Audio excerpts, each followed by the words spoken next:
तो जैसे कि हमने लास्ट एपिसोड के अंदर देखा था, लिनियो और बाकी के सभी लोग जो होते हैं वो एल्केमी रूम के अंदर आ जाते हैं। और अब जो जोयुन होता है वो लुओ चैन से बोलता है कि साइट लीडर लुओ चैन, जैसा कि हम लोगों ने आपसे वादा किया था, मैं यहाँ पर अपने साथ में जो लिविंग स्पिरिचुअल हर्ब है उसे लेकर आपके पास में आ चुका हूँ। जो सुनते के साथ ही लुओ चैन जो होता है वो उसे बोलता है कि चलो काफ़ी अच्छी बात है, और चूंकि मैंने तुम्हारे सेक्ट मास्टर से वादा किया था तो इसीलिए अगले कुछ दिनों तक अब तुम मुझे फॉलो करोगे। जो सुनते के साथ ही लॉन्ग चैन जो होता है वो लुओ चैन से बोलता है कि सीनियर ब्रदर, क्या आप जो पिला है उसे रिफाइन करने वाले हो? अगर ऐसी बात है तो चलो मैं फायर का इंतज़ाम करता हूँ। जो सुनते के साथ ही लुओ चैन जो होता है वो उसे मना करते हुए उसे बोलता है कि जो तुम्हारी फायर का करंट लेवल है इसके हिसाब से अभी केवल इससे फेटल रिबर्थ पिल जो है उसे ही रिफाइन किया जा सकता है, लेकिन इससे हेवनली हीलिंग पिल जो है उसे रिफाइन नहीं किया जा सकता। जो सुनते के साथ ही लॉन्ग चैन जो होता है वो लुओ चैन से बोलता है कि ठीक है सीनियर ब्रदर, तो अब हम लोग क्या करने वाले हैं?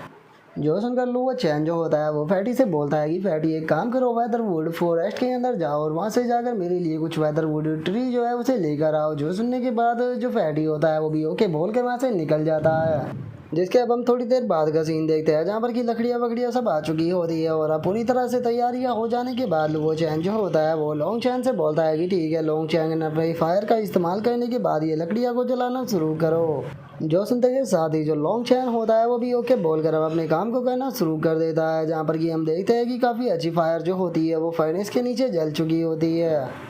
जिसे देखने के बाद लुओ चैन जो होता है वो अपने मन में सोचता है कि जब वेदरवुड ट्री को जलाया जाता है तो उसके अंदर से एक इनसेन एनर्जी जो होती है वो रिलीज होती है, और चूंकि इसे लॉन्ग चैन के हेवनली फायर से जला जाया जा रहा है इसीलिए जो ये हो रहा है ये हेवनली फायर के ओरा के अंदर कन्वर्ट हो चुका है। वैसे तो इस तरह से इस पिल को रिफाइन करने में जो इसका इफेक्ट होने वाला है वो आधा हो जाएगा, लेकिन उसके बाद भी मैं इस रिजल्ट से भी खुश हूँ। और लुओ चैन के इतना बोलते ही हमारा व्यू 3 दिन बाद पर आ जाता है, जहाँ पर कि लुओ चैन अभी भी अपनी पिल को रिफाइन कर रहा होता है। और हम ग्रेट एल्डर को देखते हैं जो कि इस चीज़ को देखने के बाद बोलता है कि 3 दिनों के बाद हमें जो दोनों डीमन सेक्ट थे उनके ऊपर अटैक करने के लिए जाना था, लेकिन आज तो तीसरा दिन हो गया लेकिन अभी भी सेक्ट लीडर जो है वो बाहर नहीं आए हैं, तो अब हमें क्या करना चाहिए? जो सुनते के साथ ही जो जोयुन होता है वो उन लोगों से बोलता है कि क्या तुम्हें लगा था कि जो हेवन ग्रेड की हीलिंग पिल होती है उसे बनाना इतना ज़्यादा आसान होता है? अगर मैं तुम लोगों को सच बताऊँ तो मुझे नहीं लगता कि सेक्ट लीडर लुओ चैन जो है वो हेवन ग्रेड की हीलिंग पिल जो है उन्हें 3 दिनों में रिफाइन कर पाएंगे। और शायद तुम लोग जो है वो इस चीज़ को भूल चुके हो कि पिछले हज़ारों सालों में कोई भी पर्सन ऐसा नहीं हुआ जो कि सक्सेसफुल हेवन ग्रेड की हीलिंग पिल जो है उसे रिफाइन कर पाया हो, तो इसीलिए मुझे नहीं लगता कि लुओ चैन भी इस चीज़ में सक्सेसफुल होगा। जो सुनते के साथ ही फैटी जो होता है वो हंसते हुए उसे बोलता है कि अगर ऐसी बात है तो तुम कुछ टाइम इंतजार करो, क्योंकि मुझे यकीन है कि तुम आज यहाँ पर हारने वाले हो। और उसके इतना बोलते के साथ ही रूम के अंदर से एकदम ओरा रिलीज होता है, और हम देख पाते हैं कि रूम के अंदर से एनर्जी बाहर निकल के अगर एक काफ़ी बड़े फ्लोर के अंदर बदल जाती है, जो कि देखने में ब्लू कलर का लग रहा होता है। जिसे देखने के बाद जो फायर डीमन होता है वो भी सरप्राइज होते हुए बोलता है कि ये तो स्पिरिचुअल हर्ब विजन है, वो जो कि तभी अपेयर होता है जब हेवन ग्रेड की पिल को रिफाइन किया जाता है। तो क्या इसका मतलब ये है कि जो सेक्ट लीडर लुओ चैन है उन्होंने सक्सेसफुली पिल को रिफाइन कर लिया? और उसके इतना बोलते के साथ ही हम जोयुन को देख पाते हैं, जिस बेचारे का चेहरा तो देखने के लायक होता है, और वो बोलता है कि क्या सच में लुओ चैन ने पिल को रिफाइन कर लिया? मुझे तो यकीन नहीं हो रहा कि मैं यहाँ पर भी हार गया। और उसके इतना बोलते के साथ ही हम देखते हैं कि लुओ चैन बाहर आ जाता है, जहाँ पर कि लॉन्ग चैन की तो हालत काफ़ी ज़्यादा ख़राब होती है। और वहीं लुओ चैन को देखने के बाद अब सभी लोग जो होते हैं वो लुओ चैन को ग्रीट करने लगते हैं, जिसके बाद लुओ चैन उनसे बोलता है कि हेवन ग्रेड की पिल जो है वो सक्सेसफुली रिफाइन हो गई। इसीलिए जितने भी लोग वॉर के अंदर पार्टिसिपेट करने के लिए जा रहे हैं उन सभी को जो ये पिले है ये बांट दी जाए, और उसके बाद में हम लोग जो है वो सीधे डीमन सेट के ऊपर अटैक करने के लिए निकल रहे हैं। जो सुनते के साथ ही अब सभी लोग जो होते हैं वो लुओ चैन को के सेक्ट मास्टर बोल देते हैं, लेकिन तभी जो जोयुन होता है वो भी लुओ चैन से बोलता है कि सेक्ट मास्टर लुओ चैन, क्या मैं भी आपको इस वॉर के दौरान फॉलो कर सकता हूँ? जो सुनते के साथ ही लुओ चैन जो होता है वो उसे बोलता है कि ये तुम्हारे ऊपर है, अगर तुम मेरे साथ में चलना चाहते हो तो तुम चल सकते हो, मैं तुम्हें नहीं रोकूंगा। और उसके इतना बोलते के साथ ही हम कुछ टाइम बाद का सीन देखते हैं, जहाँ पर कि अब लुओ चैन जो होता है वो सभी फ्लाइंग शिपों को लेकर वहाँ से निकल जाता है। तभी एल्डर वू जो होता है वो लुओ चैन के पास में आते हुए उसको बताता है, सेक्ट मास्टर अभी भी जो ग्रेट रिवर सेक्ट के लोग हैं वो यहाँ पर नहीं आए हैं, तो क्या हमें उन लोगों के लिए यहाँ पर इंतज़ार करना चाहिए? जो सुनकर लुओ चैन उसे बोलता है कि नहीं, इंतज़ार करने की कोई ज़रूरत नहीं है, तुम लोग जो है वो आगे की तरफ बढ़ते रहो। और उसके इतना बोलते के साथ ही हमारा व्यू जो होता है वो ग्रेट रिवर सेक्ट के अंदर आ जाता है, जहाँ पर कि चूरैन और बाकी के लोग एक गेट के सामने खड़े होते हैं। जिसके बाद अब एक एल्डर जो होता है वो चूरैन से बोलता है, यंग पैट्रिज पता नहीं अंदर जो है वो क्या हो रहा होगा, क्योंकि जो सेक्ट मास्टर है वो पिछले काफी दिनों से अंदर इजैकुलेशन के अंदर गए हुए हैं, पता नहीं वे इस बार पास हो पाएगी या नहीं। और उसके इतना बोलते के साथ ही जो गेट होता है वो ओपन हो जाता है और गेट के अंदर से जो चूरैन का फादर होता है वो भी बाहर निकल कर आ जाता है, जहाँ पर कि उसकी बॉडी से काफ़ी ज़्यादा इलेक्ट्रिसिटी भी निकल रही होती है। जिसे देखते के साथ ही चूरैन खुश होते हुए बोलती है कि फादर लगता है कि आपने सक्सेसफुली ब्रेक थ्रू कर लिया। जो सुनकर चूरैन का फादर जो होता है वो भी बहुत ही ज़्यादा खुश हो जाता है और वो खुश होते हुए बोलता है कि तुमने बिल्कुल सही कहा, फाइनली मैंने किंग रियलम पर ब्रेक थ्रू कर लिया है। जो सुनते के साथ ही अब एक बंदा जो होता है वो चूरैन के फादर को कॉन्ग्रेचुलेट करते हुए उससे बोलता है कि सेक्ट मास्टर मुबारक हो, आप किंग रियलम पर पहुंच गए। इस टाइम पर आप साउथर्न ब्रांच के टॉप एक्सपर्टों में से एक बन चुके हैं। जो सुनकर दूसरा एल्डर भी कॉन्ग्रेचुलेट करते हुए बोलता है कि सेक्ट मास्टर अब मुझे यकीन है कि जो हमारा ग्रेट रिवर सेक्ट है वो आपके कारण अब बहुत ही स्पीड के साथ में ग्रो करेगा। और उनके इतना बोलते के साथ ही जो चूरैन होती है वो अपने फादर से बोलती है कि फादर लिंगजुई सेक्ट के जो लोग हैं वो ऑलरेडी जो डीमन सेक्ट है उसके ऊपर अटैक करने के लिए निकल चुके हैं, तो अब हमें क्या करना चाहिए। जो सुनते के साथ ही चूरैन का फादर जो होता है वो चिल्लाते हुए बोलता है कि ग्रेट रिवर सेक्ट के सभी डिसाइपल और एल्डर तैयार हो जाओ, हम लोग जो है वो दोनों डीमन सेक्टों के ऊपर अटैक करने के लिए निकल रहे हैं। जो सुनते के साथ ही एक एल्डर जो होता है वो चूरैन के फादर से बोलता है कि सेक्ट मास्टर क्या हम सच में लिंगजुई सेक्ट की तरह खुद को बेवकूफ़ों की तरह बनाकर उनके ऊपर अटैक करने वाले हैं, क्योंकि मुझे लगता है कि अगर हमने ऐसा किया तो हमें बहुत ही ज़्यादा सफ़र करना पड़ेगा। जो सुनते के साथ ही एक और एल्डर चूरैन के फादर से बोलता है कि सेक्ट मास्टर मुझे लगता है कि हमें अच्छे से सोच समझ कर फैसला लेना चाहिए, क्योंकि अगर दोनों से ह्यूमन सेक्टों की स्ट्रेंथ की बात की जाए तो उसका अंदाज़ा भी नहीं लगाया जा सकता। और अब उन लोगों की बातों को सुनने के बाद जो चूरैन का फादर होता है वो चूरैन से बोलता है कि चूरैन मुझे तुम बताओ आखिर तुम इस बारे में क्या सोचती हो। जो सुनते के साथ ही चूरैन जो होती है वो अपने फादर से बोलती है कि फादर हमने लिंगजुई सेक्ट को पहले ही प्रॉमिस किया था, तो इसीलिए मैं इस बारे में कुछ भी नहीं कहना चाहती हूँ। और अगर बात की जाए लुओ चैन की तो लुओ चैन जो है वो बहुत ही अच्छे मिरेकल क्रिएट करने में काफ़ी ज़्यादा अच्छा है। जो सुनते के साथ ही चूरैन का फादर जो होता है वो चूरैन से बोलता है कि तुमने बिल्कुल सही कहा, इस बार मेरे ब्रेक थ्रू करने का कारण भी लुओ चैन ही है, क्योंकि उसने मुझे जो प्रैक्टिस की टेक्निक दी थी उसकी मदद से ही मैं ब्रेक थ्रू कर पाया हूँ। जिसे देखकर ये चीज़ कहना गलत नहीं होगी कि जो लुओ चैन है उसका फ्यूचर जो है वो लिमिटलेस होने वाला है और वो फ्यूचर में बहुत ही ज़्यादा राइज भी करेगा। और अगर बात की जाए मेरे ग्रेट रिवर सेक्ट की, तो अगर ग्रेट रिवर सेक्ट इस वॉर के अंदर पार्टिसिपेट भी नहीं करता है तो वो केवल यहाँ पर जो ये साउथर्न ब्रांच है इसके एक छोटे से हिस्से में ही दबकर रह जाएगा, कभी भी इससे बाहर नहीं जा पाएगा। इसीलिए मैंने ये फैसला किया है कि हम लिंगजुई सेक्ट का साथ देंगे, क्योंकि अगर हम इस वॉर के अंदर यहाँ पर सक्सेसफुल हो जाते हैं तो हमारा जो ग्रेट रिवर सेक्ट है वो बहुत ही अच्छे से ग्रो करेगा। तो इसीलिए सभी लोग तैयार हो जाओ निकलने के लिए। और अब अपने फादर की बातों को सुनने के बाद जो चूरैन होती है वो भी ओके फादर बोल देती है। जिसके बाद अब हमारा व्यू जो होता है वो सेकंड डीमन सेक्ट के ऊपर आ जाता है, जहाँ पर कि हम देखते हैं कि एक पर्सन जो होता है वो आराम से लड़कियों के बीच में बैठे हुए एंजॉय कर रहा होता है। लेकिन तभी एक बंदा जो होता है वो वहाँ पर आ जाता है। वहाँ पर आने के बाद उसको बताता है कि सेकंड किंग जो लिंगजुई सेक्ट है उसने दोनों डीमन सेक्टों के ऊपर अटैक कर दिया। और इस चीज़ को सुनते के साथ ही जो सेकंड किंग होता है उसे बहुत ही ज़्यादा गुस्सा आ जाता है और वो गुस्से में चिल्लाते हुए बोलता है कि उन लोगों की इतनी हिम्मत कि वे हमारे ऊपर अटैक करे। जल्दी से सभी के सभी जो डिसाइपल है उन्हें इकट्ठा करो और उन्हें बोलो कि वे एक बहुत ही बड़ा पोट में पानी को उबालना शुरू कर दे, क्योंकि आज जो लिंगजुई सेक्ट के लोग हैं मैं उन सभी को उस गर्म पानी के अंदर उबाल कर खाऊंगा। जो सुनते के साथ ही एक बंदा जो होता है वो बोलता है कि सेकंड किंग जो तो दोनों ग्रेट किंग है वो यहाँ पर नहीं है, तो क्या हमें पहले उनके आने का इंतज़ार करना चाहिए। जो सुनते के साथ ही जो सेकंड किंग होता है वो उसे बोलता है कि लिंगजुई सेक्ट जो है वो एक मामूली सा सेक्ट है, उसे हराने के लिए तो मेरी भी ज़रूरत नहीं है, तो फिर आखिर जो दो ग्रेट किंग है उन्हें यहाँ पर बुलाने की क्या ही ज़रूरत है, उन्हें तो मैं अकेला ही मसल दूंगा। जो सुनते के साथ ही जो वो बंदा होता है वो सेकंड किंग से बोलता है कि सेकंड किंग जो वो चैन है वो बंदा जो है वो बहुत ही ज़्यादा मिस्टीरियस है, जब से वो आया है वो तब से ही यहाँ पर हमारे सेक्ट के काफ़ी सारे एल्डरों को मार चुका है, तो इसीलिए मुझे नहीं लगता कि उसे अंडर एस्टिमेट करना चाहिए। जो सुनते के साथ ही सेकंड किंग जो होता है वो फुल एटीट्यूड मारते हुए उसे बोलता है कि मुझे इस चीज़ से कोई फ़र्क नहीं पड़ता कि वो कितना बेहतर है या फिर उसने क्या क्या किया है, मेरे सामने वो कुछ भी नहीं है, मैं आसानी से उसे ख़त्म कर दूंगा। इसीलिए तुम जाओ और जाकर बर्तनों में बस पानी को गर्म करना स्टार्ट करो, क्योंकि मैं उनकी बॉडी और जो ब्लड है उसे अच्छे से गर्म करने के बाद ही खाऊंगा। जो सुनने के बाद वो बंदा जो होता है वो भी ओके बोल कर वहाँ से चला जाता है। और उसके इतना बोलते के साथ ही हमारा व्यू जो होता है वो लॉन्ग चैन के ऊपर आ जाता है, जो कि आराम से शिप के ऊपर बैठा हुआ होता है। और वो शिप के ऊपर से उतर कर जैसे ही लुओ चैन के पास में जाने वाला होता है, उसका ध्यान जुयून के ऊपर जाता है, जो कि बहुत ही डरा हुआ सा बैठा हुआ होता है। जो देखने के बाद लॉन्ग चैन जो होता है वो भी जुयून के पास में आ जाता है। जुयून के पास में आने के बाद उसे बोलता है कि प्यारे से जुयून, क्या हुआ कि तुम ऐसे डरे हुए से क्यों बैठे हो। जो सुनते के साथ ही जो जुयून होता है वो उसे बोलता है कि हम लोग जो है वो यहाँ पर दोनों डीमन साइटों के ऊपर अटैक करने के लिए जा रहे हैं, जो कि बहुत ही ज़्यादा पावरफुल है। लेकिन आखिर तुम में से कोई भी मुझे यहाँ पर डरा हुआ या फिर नर्वस क्यों नहीं दिखाई दे रहा। जो सुनकर लॉन्ग चैन जो होता है वो जुयून से बोलता है कि आखिर इसमें नर्वस होने वाली क्या ही बात है, हमें आराम से जाकर वहाँ पर जो दोनों डीमन सेक्ट है उन्हें डिस्ट्रॉय कर देना है और उसके बाद में आराम से आ जाना है। जो सुनकर जो जुयून होता है वो अपने सर को पकड़ते हुए उससे बोलता है कि क्या तुम्हें ये चीज़ इतनी आसान दिखाई देती है, इसे वॉर कहते हैं। और इतना बोलते के साथ ही जो जुयून होता है वो दोबारा से ज़मीन पर बैठ जाता है। ज़मीन पर बैठते हुए बोलता है कि आखिर मैं एक आउटसाइडर होकर भी इतना ज़्यादा नर्वस हूँ, लेकिन ज़रा तुम लोगों को देखो, तुम तो इस चीज़ को बिल्कुल भी सीरियस नहीं ले रहे। और उसके इतना बोलते के साथ ही हम देखते हैं कि वे लोग अपनी मंजिल तक पहुंच जाते हैं, जहाँ पर कि ग्रेट एल्डर जो होता है वो लुओ चैन को बताता है कि सेक्ट मास्टर हम सेकंड डीमन सेक्ट पर पहुंच चुके हैं। जो सुनते के साथ ही लुओ चैन जो होता है वो उसे बोलता है कि ठीक है, जो हमारी फ्लाइंग बोट है उसे सीधे सेकंड डीमन सेक्ट का जो कोर होल है वहाँ पर लेकर चलो।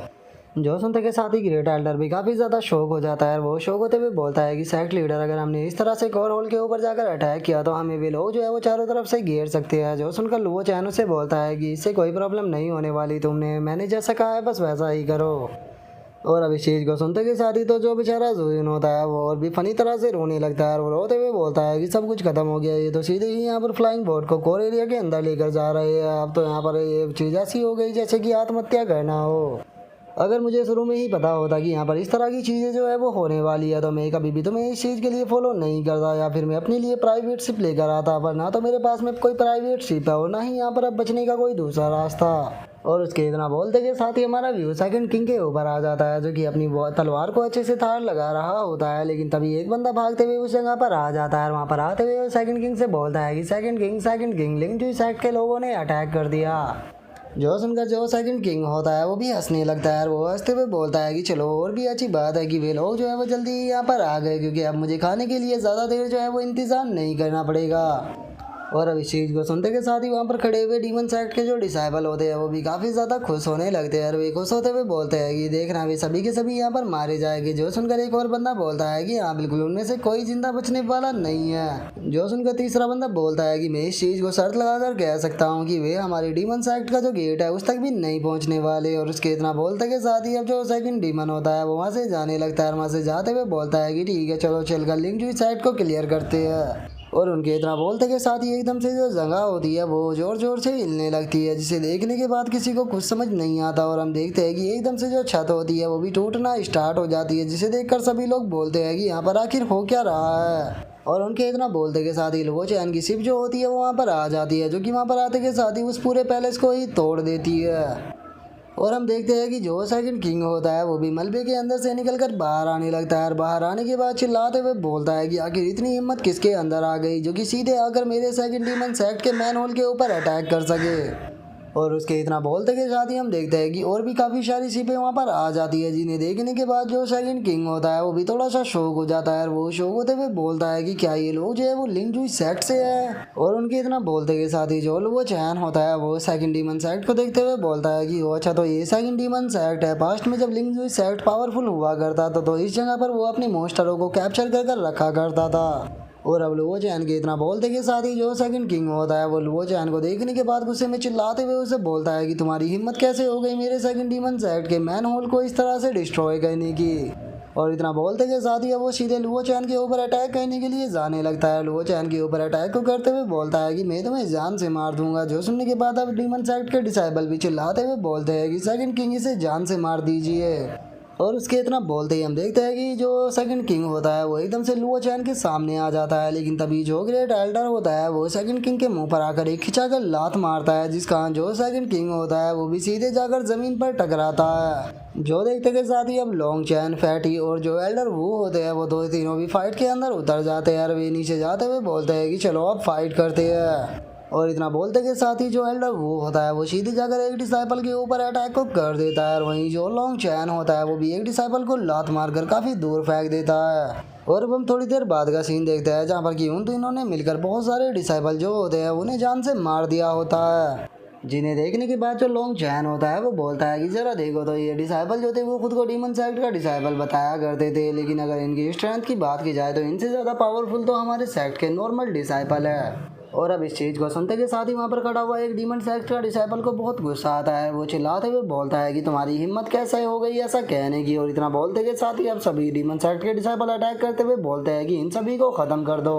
और इतना बोलते के साथ ही अब सभी डिसाइबल जो होते हैं वो अटैक करने के लिए सीधे उसी तरफ आने लगते हैं। जिन्हें देखने के बाद वो जो होता है वो लुओ चैन से बोलता है कि सेक्ट लीडर लुओ चैन इन सभी डीमन सेक्टों के डिसाइबलों ने अटैक कर दिया है। जो सुनकर लुओ चैन जो होता है वो सभी डिसाइपलों को ऑर्डर देते हुए उनसे बोलता है कि ठीक है सभी डिसाइपल जो है वो मेरे ऑर्डर को सुनो, इन सभी डीमन सेक्ट के जितने भी डिसाइपल है इन्हें जान से मार दो। जो सुनते के साथ ही अब हम देखते हैं कि सभी डिसाइपल जो होते हैं वो भी अटैक करते हुए बोलते हैं कि इन्हें जान से मार दो। और इतना बोलते के साथ ही डीमन सेक्ट के डिसाइपल और लिंगजुई सेक्ट के डिसाइपल एक दूसरे को ख़त्म करने के लिए बढ़ने लगते हैं। और अब वहीं दूसरी तरफ हम देखते हैं कि जो सेकंड किंग होता है वो भी खड़ा हो जाता है और खड़ा होते हुए बोलता है कि अच्छा तो तुम्हारे लिंगजुई सेक्ट के अंदर अब एक ओवरलॉर्ड रियलम का मास्टर जो है वो आ चुका है, इसीलिए तुम लोग इतने ज़्यादा एरोगेंट बन रहे थे। और इतना बोलकर वो अपने मसल्स को और भी ज़्यादा फुला लेता है और मसल्स को फुलाने के बाद वो चिल्लाते हुए बोलता है कि क्या हुआ अगर तुम्हारे पास में एक ओवरलॉर्ड रियलम का मास्टर है तो उसके बाद भी तुम लोग जो है वो मेरे सेकंड डीमन सेक्ट का सामना जो है वो नहीं कर पाओगे। आज तुम सभी के सभी जो है वो यहाँ पर मारे जाने वाले हो। और इतना बोलते के साथ ही जो सेकंड किंग होता है वो सीधे जो ग्रेट एल्डर होता है उसके सामने आ जाता है और उसके ऊपर अटैक करते हुए बोलता है कि मैं आज तुम सभी को डिस्ट्रॉय कर दूंगा। और इतना बोलते के साथ ही वो अपना पंच जो होता है उसे सीधे ग्रेट एल्डर के मार देता है, जिसे कि जो ग्रेट एल्डर होता है वो भी अपनी स्वॉर्ड से रोकने की कोशिश करता है। लेकिन हम देखते हैं कि सेकंड किंग का पंच इतना पावरफुल होता है कि उस पंच के कारण ग्रेट एल्डर हवा में उड़ जाता है, जिसे देखकर ग्रेट एल्डर जो होता है वो भी शौक होते हुए बोलता है कि इस डीमन की बॉडी जो है वो तो बहुत ही ज़्यादा स्ट्रॉन्ग है, इसका कंपैरिजन जो है वो तो ह्यूमन से किया ही नहीं जा सकता क्योंकि ह्यूमन के मुकाबले ये कई गुना ज़्यादा पावरफुल है। और इतना सोचते सोचते ही ग्रेट एल्डर जो होता है वो एक स्पेयर की तरफ बढ़ने लगता है, जिसे देखने के बाद ग्रेट एल्डर अपने मन में सोचता है कि नहीं ये सही नहीं है क्योंकि अभी प्रेशर के कारण मैं अपनी बॉडी जो है उसे कंट्रोल नहीं कर पा रहा। और ग्रेट एल्डर के इतना सोचते के साथ ही जो लोंग चैन होता है वो ग्रेट एल्डर से बोलता है कि ग्रेट एल्डर टेंशन मत लीजिए, मैं आपकी मदद करने के लिए आ रहा हूँ। और इतना बोलते के साथ ही जो लोंग चैन होता है वो सही टाइम पर आकर ग्रेट एल्डर को पकड़ लेता है, जिस कारण ग्रेट एल्डर जो है वो उस स्पेयर पर नहीं गिरते। लेकिन तभी हम देखते हैं कि उस तरफ एक और पावरफुल पर्सन जो होता है वो सीधे आने लगता है और वहाँ पर आते के साथ ही वो पर्सन जो होता है वो चिल्लाते हुए बोलता है कि तुम्हारी हिम्मत कैसे हो गई मेरे सेकंड डीमन सेक्ट के ऊपर अटैक करने की, लगता है कि तुम लोगों का अपनी ज़िंदगी से मन भर चुका है। और अब उस पर्सन को देखने के बाद जो एल्डर वो होता है वो चैन को बताता है कि सेक्ट मास्टर इस पर्सन का नाम किन चू है जो कि सेकंड डीमन सेक्ट का सुप्रीम एल्डर है। और आज से कई साल पहले ये पर्सन जो था वो ओवरलॉर्ड रियलम की पीक पर हुआ करता था, तो इसीलिए मुझे डर है कि इतने लंबे टाइम में इसने कम से कम हाफ स्टेप किंग रियलम पर ब्रेक थ्रू कर लिया होगा। और उनके इतना बोलते के साथ ही अब जो सुप्रीम एल्डर होता है वो ज़ोर ज़ोर से चिल्लाने लगता है और चिल्लाते हुए बोलता है कि मैं आज तुम सभी की खून से जो अपना पूरा का पूरा सेक्ट है उसे रंग दूंगा। और उसके इतना बोलते के साथ ही किसी पर्सन के हंसने की आवाज़ आती है जो कि हंसते हुए बोलता है कि ओल्ड मैन तुम तो काफ़ी एरोगेंट बन चुके हो, लेकिन आज जो तुम्हारा घमंड है वो पूरी तरह से चकनाचूर होने वाला है क्योंकि तुम्हारा यहाँ पर अपोनेंट जो है वो आज मैं होने वाला हूँ। और इतना बोलते के साथ ही अब हम देखते हैं कि वहाँ पर ग्रेट रिवर साइड के भी सभी लोग जो होते हैं वो आ चुके होते हैं। और अब वहाँ पर चूरैन के फादर को देखने के बाद जो सुप्रीम एल्डर होता है वो उसे बोलता है कि जियाउटियान क्या तुम्हारा यहाँ पर ग्रेट रिवर सेक्ट भी हमारे ऊपर अटैक कर रहा है, क्या तुम लोगों को डर नहीं है कि इस चीज़ से जो तुम्हारा ग्रेट रिवर सेक्ट है वो पूरी तरह से डिस्ट्रॉय हो सकता है। जो सुनते के साथ ही चूरैन का फादर जो होता है वो उसकी तरफ अटैक करते हुए उसे बोलता है कि अपनी बेफालतू की बकवास जो है उसे यहाँ पर करना बंद करो और चुपचाप मेरे साथ में फ़ाइट करो, क्योंकि जब तुम मुझसे फ़ाइट करोगे तो उसके बाद में ये चीज़ अपने आप ही क्लियर हो जाएगी कि कौन हमें हारने वाला है और कौन हमें जीतने वाला है। और उसके इतना बोलते के साथ ही अब जो चूरैन होती है वो भी अपने सेक्ट के सभी डिसाइपलों को ऑर्डर देते हुए उनसे बोलती है कि ग्रेट रिवर सेक्ट के सभी डिसाइपल मेरे ऑर्डर को सुने और मुझे फॉलो करें, क्योंकि आज हम लोग जो है वो एक साथ में यहाँ पर जो सेकंड डीमन सेक्ट है उसे डिस्ट्रॉय करेंगे। जो सुनते के साथ ही ग्रेट रिवर सेक्ट के सभी डिसाइपल भी अब अटैक करते हुए चिल्लाकर बोलते हैं कि इन सभी को जान से मार दो, इन सभी को जान से मार दो। और उनके इतना बोलते के साथ ही अब सुप्रीम एल्डर जो होता है वो चूरैन के फादर से बोलता है कि जियाउटियान मेरी स्ट्रेंथ जो है वो पहले ही तुम्हें सरपास कर चुकी है, मैं हाफ स्टेप किंग रियलम पर पहुंच चुका हूं और बस मैं एक ही स्टेप दूर हूं किंग रियलम पर पहुंचने से, तो इसीलिए तुम मेरा सामना कभी नहीं कर सकते। लेकिन चूंकि आज तुमने यहाँ पर लिंग जुई सेक्ट का साथ देना चुना है और मेरे डीमन सेक्ट के ऊपर अटैक किया है, तो आज मैं तुम्हें दिखाऊंगा कि ये गलती जो थी वो तुम्हारी कितनी बड़ी गलती थी, क्योंकि अब तुम्हारा ग्रेट रिवर सेक्ट भी डिस्ट्रॉय होगा। जो सुनते के साथ ही जो चूरैन का फादर होता है वो उसके अटैक करने से पहले ही उसके ऊपर अटैक करते हुए बोलता है कि तुम केवल हाफ स्टेप किंग रियलम पर हो और उसके बाद भी तुम मेरे सामने ऐसी ऐसी बकवास कर रहे हो। और अब चूरैन के फादर के उस अटैक के कारण जो सुप्रीम एल्डर होता है वो सीधे जाकर ज़मीन पर टकराता है, जिसका उसकी हालत काफ़ी ख़राब हो जाती है। और वो शोक होते हुए चूरैन के फादर से बोलता है कि तुम तो किंग रियलम पर पहुंच चुके हो, लेकिन आखिर तुम किंग रियलम पर पहुंचे कब। और अब सुप्रीम एल्डर के इतना बोलते के साथ ही हमारा आज का एपिसोड जो होता है वो यहीं पर ही कंप्लीट हो जाता है। तो नेक्स्ट एपिसोड के अंदर देखिए कि आगे क्या होता है। अगर आप लोगों को वीडियो अच्छी लगी हो तो लाइक करना, चैनल को सब्सक्राइब करना। मैं मिलता हूँ नेक्स्ट एपिसोड में, तब तक के लिए बाय बाय गाइस।